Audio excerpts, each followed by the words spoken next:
Addiction is a big deal, and one of the most addicting things now is that mobile device. How to stop being addicted to your phone.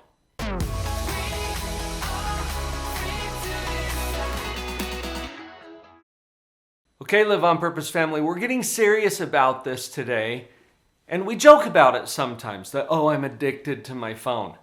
You know what? It's a real issue.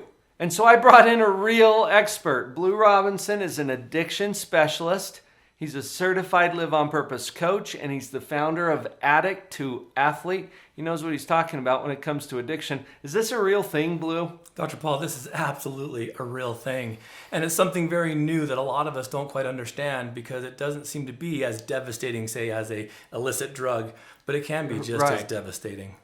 Well, it certainly can. And the kind of time and energy, I think of it as precious life energy, which is what you bring to all of your relationships, to your work, to everything in your life. Your precious life energy can be consumed by this. Absolutely.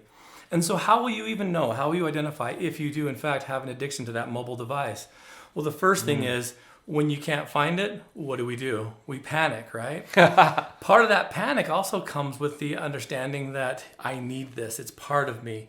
It's like, having someone remove your arm. You kind of need that arm, and it's a part of us. It's an extension of us. And so that panic throws you into almost an immediate withdrawal. I don't know where this is. Now, granted, some of these phones and mobile devices are quite expensive, and that plays a factor in this. But the real anxiety comes from who's looking at it. Now, this is a scary topic too, because there are mobile device apps and things that can put you in worlds that are very dark, pornography and all kinds of other scary parts of that whole world experience. Oh, yeah. And so literally, if you're walking by and say you have a child that has a phone and you grab your phone and you take a look at it, what does a kid do? Is the kid like giving you the kind of side eye, like, what are you doing, Mom? Or they panic? That's an indicator that there's something wrong. But for us individually, think about this. What's the last thing you look at, and what's the first thing you look at in going to bed and waking up in the morning? Now, if you're spending that much time, getting yourself wound down with the phone or waking up to find the next email or to find out what's on the headlines, we've got to look at that as being able to create some kind of balance. What about that? And this is embarrassing maybe if this has happened to you, but how many of us have had that experience where we drop the phone on our face because we just fell asleep? I'm actually sad to say that I've done that with my phone. And so I went to a smaller phone, which was quite nice, because then I don't use it as much as I would. Because think about it, viewers, we have a device in our hands now that's a camera that is instant information, that is, road conditions or GPS. The role that it plays in our life is significant, and we can't downplay that. But there also has to be a time when we are interacting with real relationships and being able to expose ourselves to real situations. Because when we're sitting behind that screen for so long, our time out, our experiences are all governed by how much battery life we have. And that's kind of a sad experience. Blu, can we back up just a little bit? Because we're using the word addiction and then we're tying it to a mobile device. When typically, and we covered this a little bit in the beginning, we usually think of addiction in terms of substance abuse, alcohol and other drugs that become physiologically addicting. Could you just give us a little overview on what addiction means and why this applies to a mobile device? Absolutely. So if we get back to what addiction is, it's a repetitive behavior that has some kind of negative aspect to it, meaning how much time, how much investment.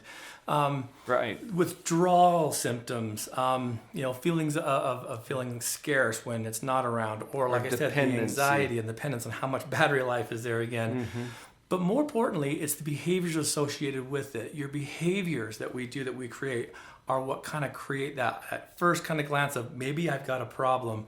You ever had a phone in your pocket and you feel that vibration and you check and you don't have a phone there? They call them phantom vibrations. See, that's a classic sign of withdrawal. Your body's telling you that something's supposed to be here and it should be vibrating or ringing right about now. And we have those things. If you're starting to experience those things, you're probably using it a lot more than you think. So becoming aware of it is obviously one of those important first steps. And before we started the recording today, Blue, we're talking about how a lot of the operating systems now have a way to track your screen time, your usage time. They do. And it might surprise you just how much you're using it. You're probably using it right now, which, I mean, there's legitimate uses for it. Your device, but being aware of how much am I actually using this can be a good step toward overcoming It can be a dependent pattern. And if you have that ability on your mobile device, look at it frequently. Be able to understand what that information gives you. Because if we had that same information on the side of a bottle of, say, opiates that says you're using a little too much, maybe we could back off. Or a lot too much. Or a lot too much. It'd be the same thing that this kind of displays in your life. Meaning, check it out. See how much time you're spending on social media. See how much time you're spending on entertainment. And then kind of govern yourself. And if you need help, ask for help. Don't try and do this alone. It sounds kind of silly, but you might need some support in this. You might need some help. One of my clients recently did this. Checked her phone usage. How much time is she on that screen? And she was shocked to find that she had spent over 7.5 hours on her screen in one day. Now, is that a lot? It's 7.5 hours. The sad thing about this too is look around. Take the next day or two to look around at your social life. Go to the store. See how many parents are walking around with their phones, looking at it as they're shopping. Meanwhile, the kids are there in the cart. Be particularly attentive to what that means to our society as well as we become more focused on that screen and that glow than the life that was passing us by. And this is significant in terms of the impact on other people too. How many times are you driving and you look around and you see someone looking down at their mobile device? More than we want. While they're driving. Yeah, and that's very scary. And despite all the ads and all the media that we see bombarded by us, the road signs that say, no texting and driving, it still happens. And it's going to get more difficult and challenging as these things get a little bit more savvy and technology advances. So we got to be careful. So let's get practical for a moment.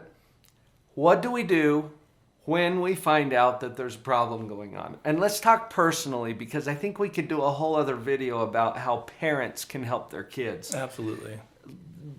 Let's focus in on what do I do if I find that I'm addicted? Personal accountability is going to be a huge part of this. Take a look at your screen, see how much data you're using, see how much involvement you're in with it. Identify that factor first. Second of all, start changing the behavior, meaning start putting it in another room even when you go to bed. Maybe kind of wait a little bit longer each day before you grab it to check those emails. Turn on the airplane mode to give you some peace and some quiet, knowing that it's still there, but then having a little bit of a respite from the daily grind of the text messages and the emails. Small changes in behavior will have great and significant consequences at the end in positive ways. If you start changing just ever so slightly. When you're at the dinner table, make it a no phone table. When you're in the car, put it in the glove compartment or put it in the middle console. Do things small that will have bigger and better methods of change in the long run. You don't have to do it all at once. I wouldn't recommend throwing it in the back seat right away. But put it somewhere just out of reach so that when you get to your destination and there's a text message or a phone call, you can receive it there. Small changes. Let me just add a little psychological piece to this, Blue, because when you do this, you will feel some things. And this is true, right? For addiction, typically whatever we're addicted to, whether it's a substance or a device, causes us to put a little buffer between ourselves and whatever we're going to feel if that's not there. Absolutely. I had an experience with this recently when I was out of town and I had rented a car to go to a location that I needed to be for an appointment. My battery died on my iPhone. Okay, that's my GPS system. That's how I find my way around. Yeah.